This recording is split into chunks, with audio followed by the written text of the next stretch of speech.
Welcome back. Maghahatid ako ngayon kasi nga bumabagyo. Number 8. Signal number 8 dito ngayon.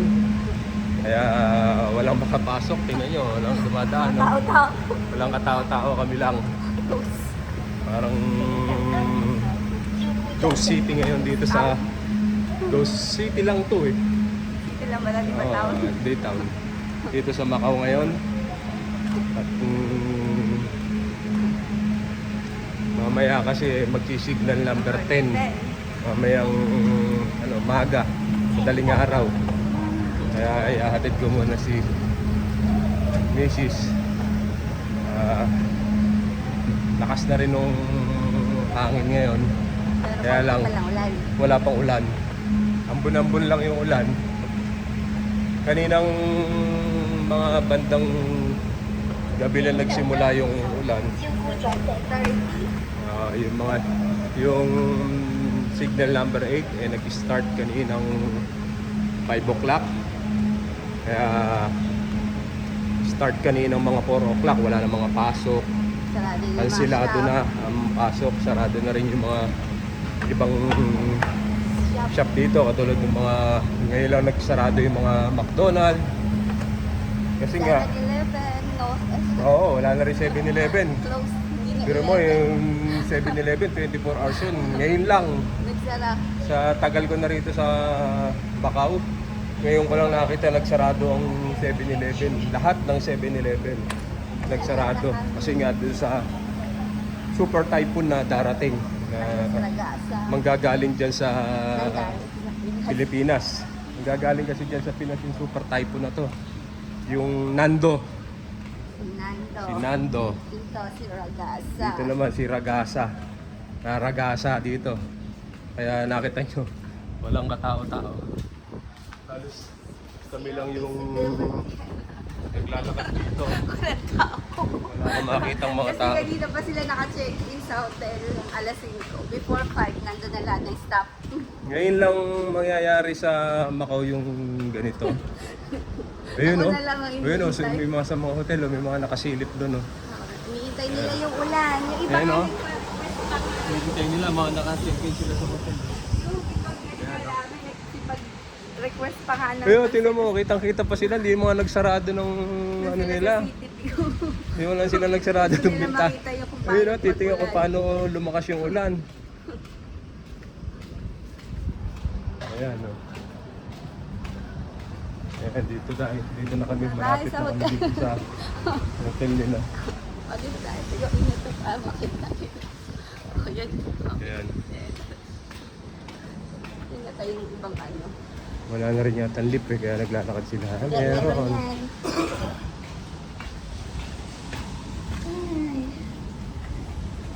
Ayan, nasakay kami sa lift ni Gibalino. Sobrang init niya. Parang nagkakalit sa ilalim ng lupa. Napakainit ngayon, naglakad lang ako. Relax ka din mamaya. Naiiwan si Gabriel mag-isa. Nakapang bahay lang ako. Naiiwan si Gabo. Ngayon, hinihintay ni Manong. Naghihintay doon. Nag-iisa Ayun, lang oh, siya. nag-iisa lang doon. May hinihintay na katagpuan. Hindi natin alam kung sino yung katagpuan niyang hinihintay. Walang nagdadaan. Malinis na malinis ah. Kaya wala mo lang. Malinis na malinis. Ang Ayun na. At papaalam na si Gibalino. pasok na ako mamaya daddy. Pasok ko na at ako uuwi na. Malakas na yung hangin. No? Ito na. Ayan, ako pabalik na.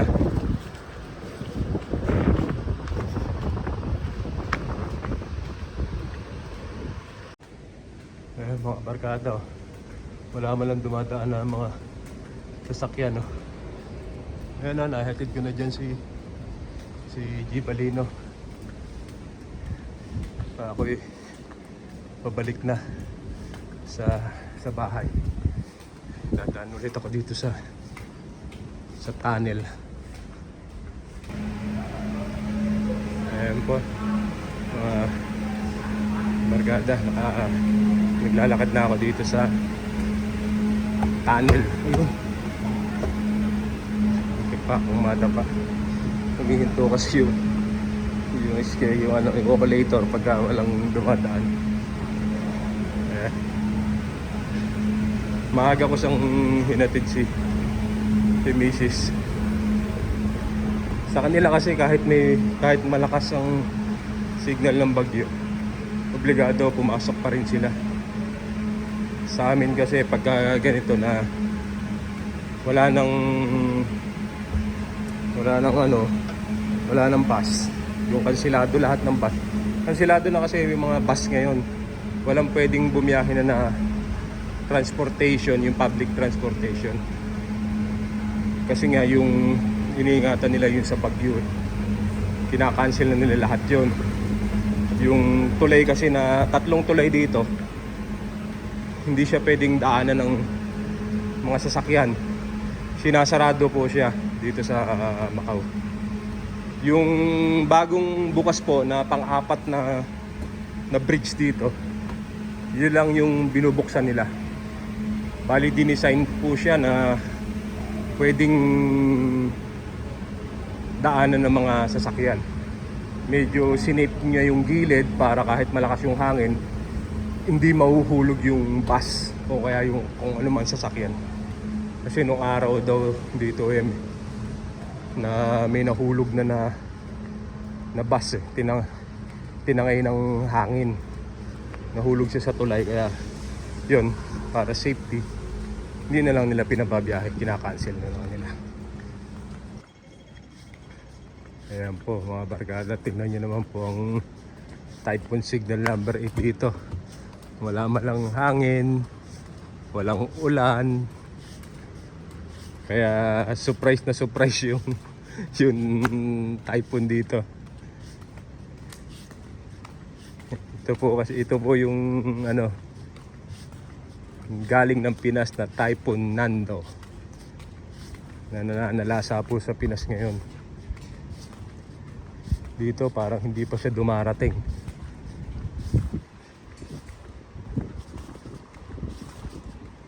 Expected po kasi dito yung typhoon number 8 bukas pa yung typhoon number 10 bukas pa ng umaga darating. Kaya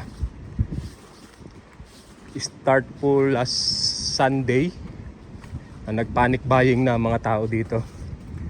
Talagang nagkaubusan ng mga pagkain sa grocery, lalo na po yung tubig. Talagang halos pinakyaw na ng mga tao dito sa Macau lahat ng tubig sa grocery. Wala ka nang mabibili pagka ikaw nahuli kang bumili. Ayun, may pailan-ilan na dumaraan. Sa ngayon po, ang oras pa lang ay 8 o'clock ng gabi. Pero tingnan nyo naman po, ilan-ilan lang yung nagdadaan. 8 o'clock pa lang po ng gabi yan. Lahat ng halos ng tao dito nakasave na sa loob ng bahay nila. Ayan po, tahimik. Madilim na ang paligid. Ayan, may mga pailan-ilan na matitigas ang ulo. Andiyan pa sila sa park hanggang ngayon. Ayan, mga umiinom, mga lasing na, sasayawan na. Hindi ko alam kung anong lahi yon. Pwedeng Pilipino, pwedeng Nepali. Halos dalawang lahi lang naman po ang makikita nyo sa mga ganyan na yung umiinom sa park, nagsasayaw.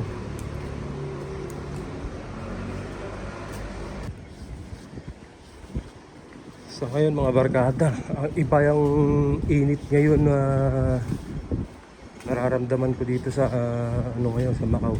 Yung singaw niya na nanggagaling sa lupa, ang init niya. Pero mahangin siya. Kaya kahit na mahangin, yung singaw ng init niya na galing sa lupa, Yun yung nagpapa-init, kaya naglalakad ako. Medyo pinapawisan na ako sa paglalakad ko ngayon. Binibilisan ko na rin kasi yung lakad ko.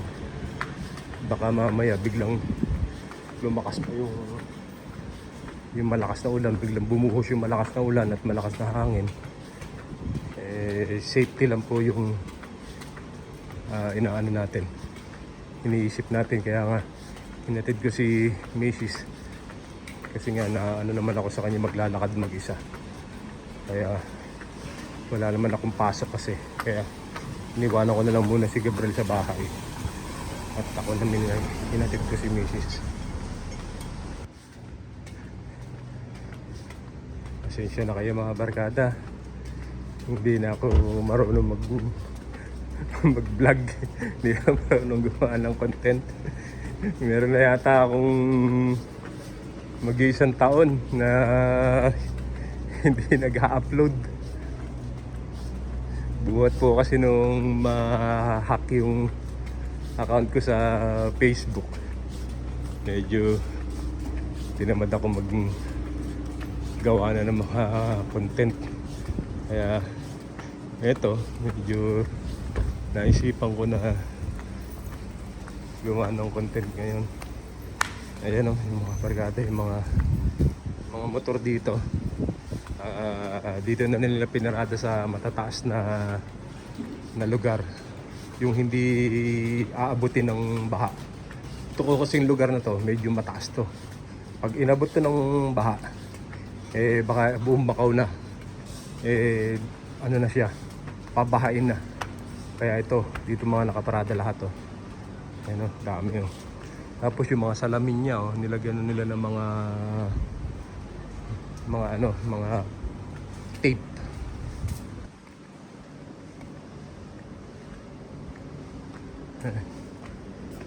Malapit na ako sa bahay namin.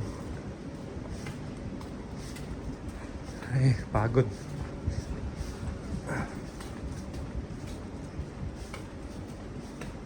Ano, Mercedes-Benz nasa kalsada lang. Ano, dami. Mga motor nila. Hindi rin nila pinarada sa matataas na lugar.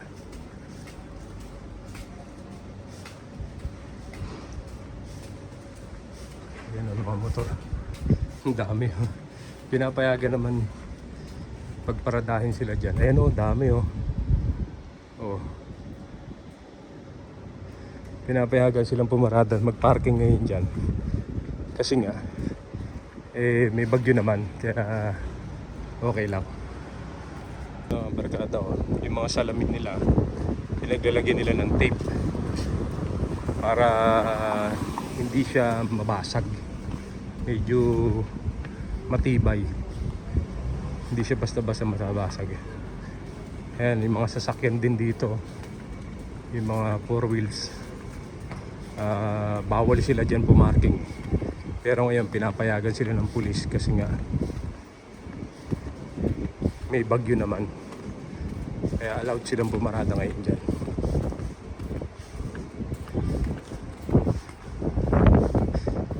Talagang nakita nyo yung ginawa na to, mga barkada. Safe na safe yung kanyang sasakyan. Kahit bumaksak man doon sa windshield niya yung hindi siya mababasag. Galing. Ayun. Yan na lang mga barkada. Dito na ako sa baba ng bahay namin. Pababa na ako sa baba ng bahay namin.